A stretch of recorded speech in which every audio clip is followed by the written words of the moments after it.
Hello everyone, എല്ലാവർക്കും ഞങ്ങളുടെ merry Christmas. വളരെ വ്യത്യസ്തതയാർന്ന ഒരു പുൽക്കൂടുമായിട്ടാണ് ഇന്ന് ഞാൻ നിങ്ങളുടെ മുമ്പിലേക്ക് എത്തുന്നത്. മധ്യപ്രദേശിലുള്ള സെൻറ്റ് തോമസ് ചർച്ചിലെ ഒരു പുൽക്കൂടാണ് നിങ്ങളുടെ മുമ്പിൽ നിങ്ങളിപ്പോൾ കണ്ടുകൊണ്ടിരിക്കുന്നത്. അവിടുത്തെ അധ്യാപകരും കുട്ടികളും അച്ഛന്മാരും സിസ്റ്റേഴ്സും എല്ലാവരും കൂടെ ചേർന്ന് ഒരു വ്യത്യസ്ത രീതിയിലുള്ളൊരു പുൽക്കൂടാണ് നിങ്ങളുടെ മുമ്പിലേക്ക് എത്തിച്ചിരിക്കുന്നത്. അറൗണ്ട് 10-15 ദിവസത്തെ മൊത്തത്തിലുള്ളൊരു വർക്ക്, അത് നന്നായിട്ട് ഹാർഡ് വർക്ക് ചെയ്തിട്ടാണ് ഈ ലെവലിലേക്ക് ഈ പുൽക്കൂട് നിങ്ങളുടെ മുമ്പിലേക്ക് എത്തുന്നത്. 10-15 ദിവസം മുമ്പ് തന്നെ റാഗിയോ അല്ലെങ്കിൽ ഗോതമ്പിൻ്റെ അരികളോ കടുകോ അങ്ങനെ പല തരത്തിലുള്ള ധാന്യങ്ങൾ നമ്മൾ പാകിയാൽ മാത്രമേ 15 ദിവസത്തേക്ക് ഇത്രയും നല്ലൊരു വളർച്ച ലഭ്യമാകത്തുള്ളൂ. ഒരു മാസം മുമ്പൊക്കെ അല്ലെങ്കിൽ 25 ദിവസം മുമ്പൊക്കെ പാകുന്നവരുണ്ട്. ഇവർ 15 ദിവസം 20 ദിവസത്തിനിടയ്ക്കാണ് ഇവർ മുമ്പ് പാകിയിരിക്കുന്നത്.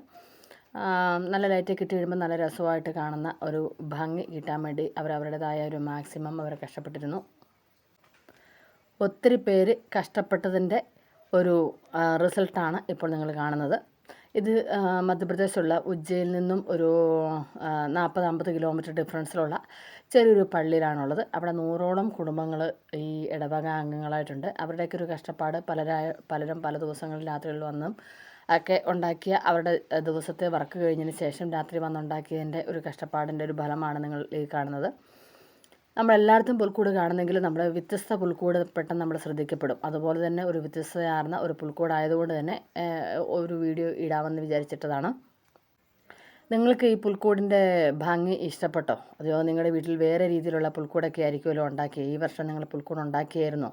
എങ്ങനെയുണ്ടായിരുന്നു ക്രിസ്മസ്? നിങ്ങൾ കമൻറ്റുകളിലൂടെ നിങ്ങൾക്ക് റിപ്ലൈ തരാവുന്നതാണ്. അപ്പോൾ എല്ലാവർക്കും ഞങ്ങളുടെ ക്രിസ്മസ് ദിന ആശംസകൾ. Bye bye, see U.